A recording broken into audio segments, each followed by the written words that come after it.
Сәлеметсіңдер ме оқушылар, бүгін біз әдебиеттік оқу пәнінен 71-ші сабақ жұмбақ айтып берейін тақырыбын өтеміз. Бүгінгі сабақта сен жұмбақ туралы түсінік аласың. Бірінші тапсырма суреттің көмегімен жұмбақтың екінші бөлігін тап дейді. Өмірі шықпай үйден бір, өз үйін өзі сүйреп жүр. Бұл бізде тасбақа екен. Үй үстінде ұсақ тас. Ай, қыста суық аяздан 5 саусақты қорғайды. Қолғап. Жұмбақ айта білеміз.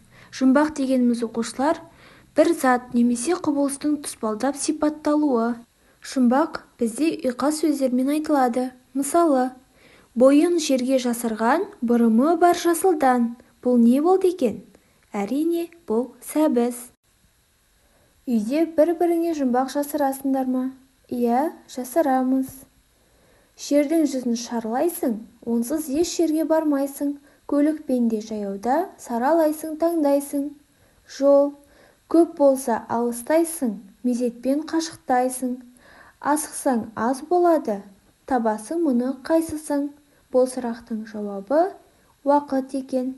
Келесі біздің танысатын ұғымымыз метаграмма, яғни бұл сөз ішіндегі бір әріпті басқа әріппен ауыстыру арқылы жаңа сөз жасау.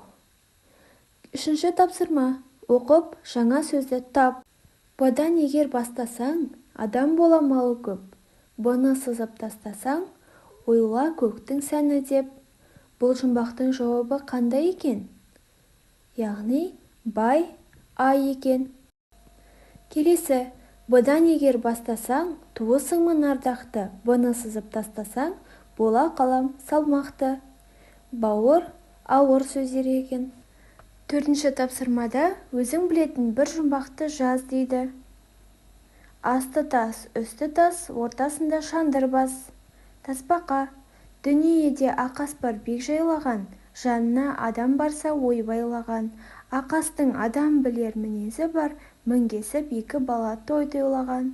Түйе және оның өркеші. Келесі бізде қорытындыла тапсырмасында 5-ші тапсырма. Жұмбақты шешу оңай ма дейді. Балалар жұмбақ шешу үшін не істеу керек?